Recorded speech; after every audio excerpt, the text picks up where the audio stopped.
एक James bond नामक एक बहुत मशहूर जासूसी फिल्म सीरीज़ है जिसमें जो सुपर एजेंट होता है 007 वो अपना परिचय कैसे देता है। वो कहता है my name is bond, James bond. हमारे देश की राजनीति में एक एजेंट 56 है, नाम बताने की जरूरत नहीं, आपको मालूम है वो कौन। वो परिचय उनका क्या है? My name is bond, electoral bond. ये मैं क्यों कह रहा हूं? क्योंकि इस एजेंट ने वित्तीय वर्ष 2016-17 और वित्तीय वर्ष 2021-22 में 5200 करोड़ रुपए अपनी पार्टी के खाते में इकट्ठे करने में ये बॉन्ड सफल हुआ। 5200 करोड़। कहां से आया पैसा? कोई हिसाब किताब नहीं। किसने दिया, क्यों दिया, उसकी एवज में आपने उसको क्या बेचा, देश का कौन सी संपत्ति बेच दी, कोई हिसाब नहीं। 5200 crores in 2 financial years in the coffers of the ruling party through electoral bonds, without any questions, without any answers, without the country getting to know what's the quid pro quo. Who did you get this money from? Why did you get this money? What did you give in return? कोई जवाब नहीं। और ऐसा नहीं है कि हमारे agent 56 को पारदर्शिता पसंद नहीं है। गुप्ता जी के बेटे ने किसी के पेटीएम में 100 रुपए क्यों डाले, ये जानना चाहते हैं वो। यादव जी की बेटी के अकाउंट में 100 रुपए क्यों आए, ये भी जानना चाहते हैं वो। तो पारदर्शिता हम सबके लिए, लेकिन इनकी पार्टी के पास 5200 रुपए आ जाएं, 5000 करोड़ से ऊपर आ जाएं, किसी को वो सुराग नहीं देना चाहते। वो ये कहते हैं और ये मानते हैं कि पूरा देश बेईमान है, लेकिन मेरी ईमानदारी पर आपको आंख बंद करके, मुंह बंद करके, कान बंद करके यकीन करना होगा। ये हमारे बॉन्ड, इलेक्टोरल बॉन्ड एजेंट 56 का मूल मंत्र है। और यह बड़ी अपारदर्शी स्कीम है इलेक्टोरल बॉन्ड्स की। अरुण जेटली जी लाए थे 2017 में 7 जनवरी को। वो दिन हमारे लोकतंत्र के इतिहास में एक बहुत गलत दिन था। उस दिन से एक ऐसी परंपरा की नींव डली जिससे इलेक्टोरल फंडिंग बिल्कुल गैर पारदर्शी हो गई। चुनाव आयोग, सुप्रीम कोर्ट, आरबीआई, सबकी कुछ आपत्तियां थी, लेकिन अरुण जेटली साहब अब हमारे बीच में नहीं रहे। उस वक्त हमने विरोध किया था क्योंकि ये मनी बिल की तरह से ये इसको पारित करा लिया। राज्यसभा में बिना चर्चा के हो गया, क्योंकि मनी बिल पे आप कर सकते हो ये। अनुच्छेद 110 के तहत इसे पारित करा दिया।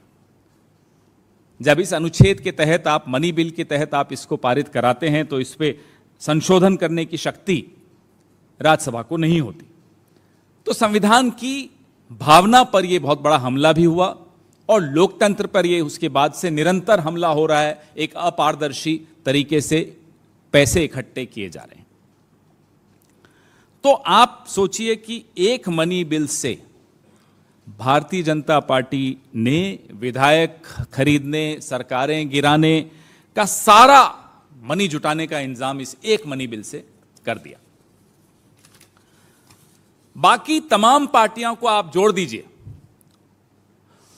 तो भारतीय जनता पार्टी को 3 गुना चंदा इस इलेक्टोरल बॉन्ड से के माध्यम से अधिक मिला है। 3 गुना। You add the money received by all other political parties and then you compare that to what the BJP received, the BJP is 3 times higher.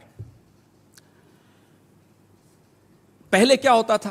पहले होता था कि एक कंपनी अपने 3 साल के नेट प्रॉफिट का 7.5% से ज्यादा दान नहीं कर सकती थी। 7.5% of the net profit of 3 years, ये रूल था। लेकिन भाजपा सरकार ने वो लिमिट हटा दी। अब कंपनी को यह बताना भी नहीं है कि किसको कितना चंदा दिया। देखिए कितना अपारदर्शी है। व्यक्ति दे सकता है, कंपनी दे सकती है, बिना किसी को यह बताए कि कितना दिया, किसको दिया, क्यों दिया।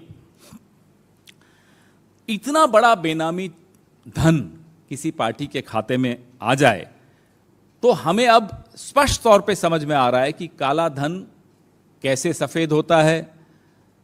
जो राहुल जी कहते हैं कि वो फेयर एंड लवली स्कीम है, तो ये फेयर एंड लवली स्कीम का एक ज्वलंत उदाहरण है कि एक पार्टी के खाते में ये सारा पैसा जाता है और सफेद हो जाता है। ईडी, सीबीआई, इनकम टैक्स, न इनके कोई छापे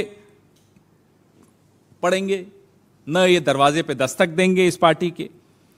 हर छोटे बड़े व्यापारी की नाक में दम कर दिया है इन एजेंसीज ने। राजनीतिक प्रतिद्वंदियों के साथ जो दुर्व्यवहार किया जा रहा है इन एजेंसीज के माध्यम से वो आपके सामने है। लेकिन इतना बड़ा पैसा देश से विदेश से अलग अलग तरीके से इलेक्टोरल बॉन्ड्स के जरिए आ रहा है, लेकिन इनका दरवाजा नहीं खटखटाया जा रहा। उसैया भय कोतवाल, कोई डर ही नहीं है।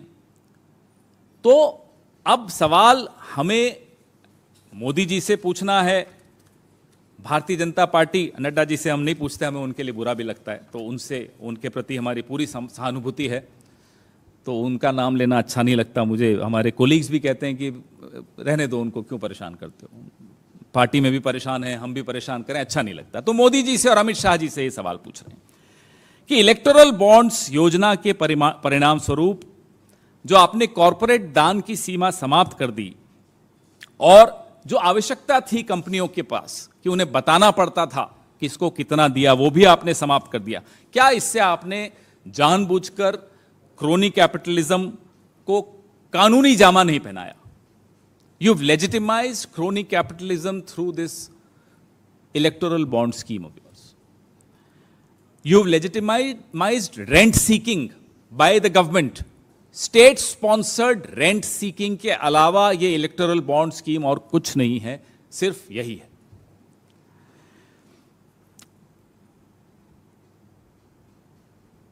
मोदी सरकार हर संस्थान, आरबीआई, ईसीआई, सीआईसी पर बुलडोजर चलाने और लोकतंत्र को ध्वस्त करने के लिए अदालत को अब क्या कारण देगी? सुना है जनवरी में अदालत में यह मामला उठाया जाएगा। भारतीय राष्ट्रीय कांग्रेस चुनावी फंडिंग की पारदर्शी व्यवस्था चाहती है। हमने अपने पिछले मैनिफेस्टो में बड़े स्पष्ट तौर पे कहा था कि इस अपारदर्शी योजना को हम खत्म कर देंगे। हमने रायपुर के हमारे जो 85वां अधिवेशन था उसमें भी स्पष्ट तौर पे अपनी मंशा जाहिर की है और आज फिर दोहराते हैं। Congress party stands absolutely opposed to this opaque system of electoral funding. We had given some very constructive suggestions, not just in our manifesto of 2019, we also repeated, reiterated and elaborated in our 85th Adhiveshan in Raipur this year. We stand by that and we will expose, whenever we get a chance, we'll expose this crony capitalism of the BJP.